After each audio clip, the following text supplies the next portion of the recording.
kuffar. Tu as souvent dû entendre une personne en dire à une autre, en parlant d'une troisième. Celui-là, c'est un kuffar. Sauf que, il y a un petit problème. On ne peut pas qualifier une personne de kuffar, puisque kuffar, c'est un pluriel.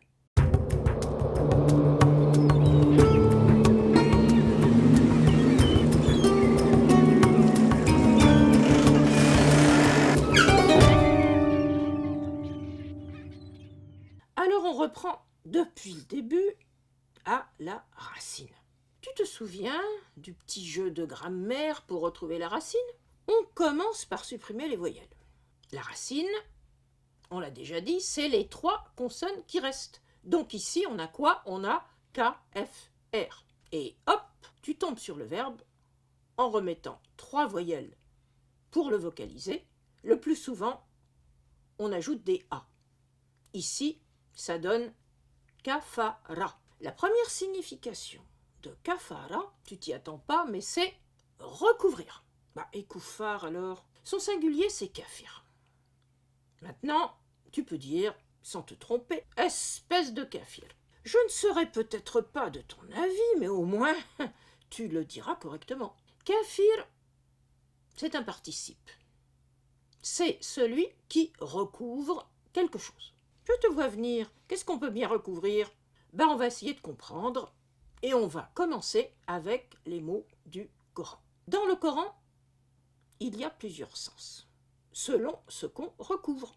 Tu as par exemple les kuffars qui regardent les plantes pousser.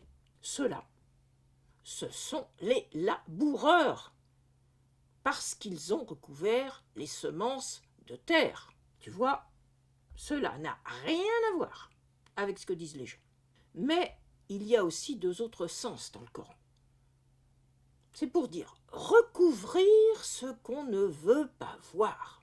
Par exemple, à la Mecque, du temps du prophète, les gens ne croyaient pas que le Dieu de Mohammed avait créé le monde. Ils ne voulaient pas voir les ayats, les signes de la création. Donc, c'est comme s'ils fermaient les yeux.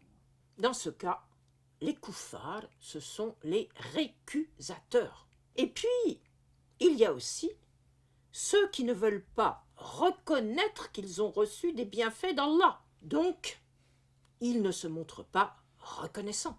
Alors pour eux, kuffar prend plutôt le sens d'ingrat, celui qui ne veut pas remercier.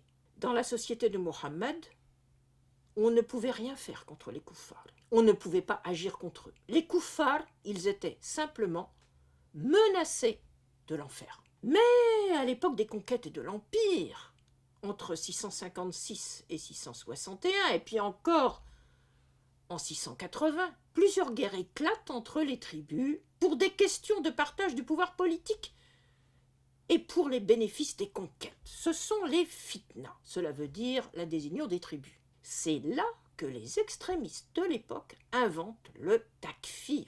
Le takfir, c'était un prétexte pour s'attaquer à leurs adversaires en les traitant de kuffars. De leur côté, les juristes se sont creusés la tête à propos de ces guerres civiles pour savoir si quelqu'un qui aurait participé au fitna cessait par conséquent d'être musulman. Ils vont en discuter pendant des siècles sans jamais se mettre d'accord. Au XVIe siècle, se sont constitués de grands empires, comme celui des Turcs ottomans.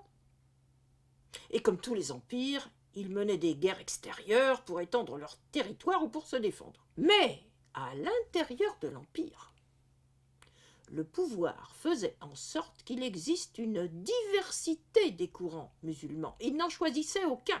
D'autres religions étaient présentes au sein de l'empire. Et en 1492, l'empire a même accueilli de nombreuses familles juives persécutées par l'Espagne de la reine Isabelle la catholique. Mais plus tard, de façon complètement inattendue, un takfirisme extrêmement violent a surgi au milieu du XVIIIe siècle en Arabie orientale. Les takfiristes ont pillé la Mecque et Médine et commis des massacres en Irak. Les Ottomans qui étaient au pouvoir ont alors lancé une armée contre ces adeptes du takfir que l'on appelle les wahhabites. Le takfirisme a ressurgi de manière tout aussi violente aujourd'hui. On le voit, on l'a vu notamment en Irak et en Syrie, où le takfir est utilisé comme un moyen pour resserrer les rangs d'organisations extrémistes qui utilisent des mots chocs qui frappent les imaginations afin d'inspirer la terreur et de justifier la plupart de leurs crimes. Les mots kafir, koufar et takfir en font partie. Mais si tu les compares à leur histoire, tu peux constater qu'on les emploie n'importe comment. D'ailleurs, je ne te l'ai pas encore dit, mais on ne peut pas traiter un juif ou un chrétien de kafir. Dans le Coran, les juifs et les chrétiens font partie des gens qui ont reçu une vraie révélation. Mais de ça, on parlera une autre fois. À bientôt.